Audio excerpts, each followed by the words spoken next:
In the last video, I explained how the AIMD algorithm controls congestion in the special case when we have only one flow in the network. AIMD, which as you recall is short for additive increase with multiplicative decrease, controls congestion by controlling the window size, and therefore it controls the number of outstanding packets in the network. Outstanding packets are also called unacknowledged packets because they're the packets that we've sent, but for which we've not yet received an acknowledgement to tell us that they arrive safely at their destination. While it's common to hear people say that AIMD controls the rate at which packets are sent, it's not strictly true. You'll hear this mistake made a lot.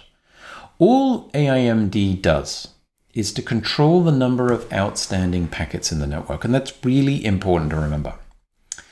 When the network is empty and uncongested, it has room for a flow to send more packets, to have more outstanding unacknowledged packets in the network. But when the network is full of packets and it's congested, we have to reduce the number of packets that our flows have outstanding so that we don't overfill the buffers, because that's where they're being held. And if we overfill them, then of course we're going to drop packets. It's in this way that AIMD varies the window size in order to find out how much room there is to place additional packets or bytes in the network. So it's constantly probing to figure out how big it can make the window size, because that's the only thing it has to control. The single flow case helped us understand the basics of AIMD. It particularly helps us understand networks in which there's one dominant flow in the network at the time. For example, in your home network when you're streaming video. But out in the crazy wilds of the internet, it's very common for a router to have thousands or even a million flows passing through it at the same time. This situation is very far removed from that simple case with a single dominant flow. And you'd expect that the dynamics of AIMD would be very different when there are so many flows present. And you'd be right. The dynamics are very, very different when a network carries many flows at the same time. And so in this video, I'm going to explain how AIMD works in this case, in a network with multiple flows. First, let's recap how we calculate the throughput of a flow. Imagine that server A has packets to send to server B. Right now, the window size is 3 packets, which server A sends. B replies with 3 acknowledgements, which arrive after 1 round-trip time, or RTT. Server A can now increase the window size by 1 packet and sends 4 packets. After another RTT, it can send 5 packets and so on until the window size grows to fill all the buffers and a packet has to be dropped. You can see that in any cycle, the throughput equals the window size divided by the RTT. Let's take a look at the packet buffer inside a router that is a bottleneck for lots of flows.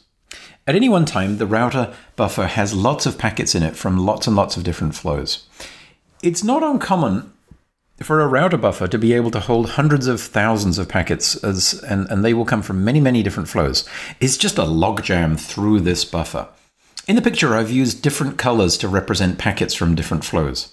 I don't have enough colors in PowerPoint to show all the different flows, but you can see immediately that the packets belonging to any one individual flow only make up a tiny fraction of all the packets in the buffer. You can imagine that if 10,000 flows are sharing a buffer with room for 10,000 packets, each flow will typically have just 1 packet in the buffer at a time. Occasionally, a packet will arrive and find the buffer full. The packet is dropped and its flow will halve its window size. With so many flows in the system, you can see that the flows will experience packet drops pretty much at random. It just depends on when a flow's packet happens to arrive and find the buffer full. Most of the time, the buffer won't be full, but just occasionally a flow gets unlucky and its packet arrives when the buffer is full and the flow's packet is dropped. Remember that each flow follows its own independent AIMD sawtooth process. When a flow has one of its packets dropped, the flow will halve its window size, but all the other flows will be unaffected. They'll keep merrily increasing their window size until they get a drop too. The more flows there are, the smoother the occupancy of the queue will be, with each flow experience occasional random drops. If we zoom in on any one individual flow, as I've done here in red, then you can see that it will still follow the AIMD sawtooth. But the drops will happen at random times, because it really depends on when the flow happens to encounter a packet drop and halves its window size. And so, and this is a really important point to remember, it's very reasonable to think of the RTT, the round trip time, as being essentially constant when there are many flows. There are minor fluctuations when a packet is dropped, but the rest of the time, the congested buffer is full. So as a consequence, we can assume that the RTT stays constant for packets passing through the congested router. This means that the throughput of a flow, which in each cycle is equal to its window size divided by RTT, will be directly proportional to the window size. In other words, the average throughput is the average window size divided by the constant RTT. You should contrast this with the single flow case that we saw in the last video, which was completely different. We saw that the RTT changed in lockstep with the AIMD sawtooth. In both cases, we can accurately say that the throughput equals the window size divided by the RTT, but in the single flow case, the window size moves in lockstep with the RTT, whereas in the multiple flow case, the window size varies, but the RTT stays constant. One more thing for me to point out in the picture. You may have noticed that I'm drawing the sawtooth a little differently in this video. When I drew it for a single flow, the top edge was curved because RTT increased with window size. Each horizontal step was longer than the one before. When we have multiple flows, we can assume that the RTT is constant, and so each horizontal step is the same length, and the sawtooth is a triangle with straight edges. Now let's look at the throughput of a flow. The throughput is simply the number of bytes or packets it sends per second. In the first RTT, it sends 3 packets. When the packets are successfully acknowledged, it can send 4 packets in the next RTT, and so on. You can see why the throughput is inversely proportional to the RTT. It's worth asking how the throughput depends on the drop probability as well. So I'm now going to show you a simple, intuitive, geometric relationship between throughput and RTT and the drop probability. Here is our familiar AIMD model showing the sawtooth going through the additive increase, multiplicative decrease. I'm assuming we've entered the AIMD phase, and each time the window size reaches Wmax, the buffer fills and a packet is dropped. The window size is halved to Wmax over 2, and remember there is a packet drop at each peak of the sawtooth, leading to a halving of the window size. The first observation is that the shaded area shown here tells us how many packets we sent in one cycle between 2 successive packet drops. The line is really a staircase of window sizes, with the window size increasing by 1 at each step. The width of the shaded area is RTT times Wmax over 2, because it takes Wmax over 2 steps for the window size to climb from Wmax over 2 back to Wmax again. Remember, we're assuming RTT is a constant because there are lots of flows in the networks. The height of the shaded area is Wmax, and so the area A is simply 3 over 8 times Wmax squared. One way to think about it is that the lower square is Wmax over 2 on each side, so has an area of Wmax squared over 4. The area is 1.5 times the size of the lower square. 1.5 times a quarter is 3/8, so A equals 3/8 of Wmax squared. Now we know A, we can write an expression for throughput, because we know that we send A bytes every Wmax over 2 times RTT seconds. Throughput equals A divided by Wmax over 2 RTT.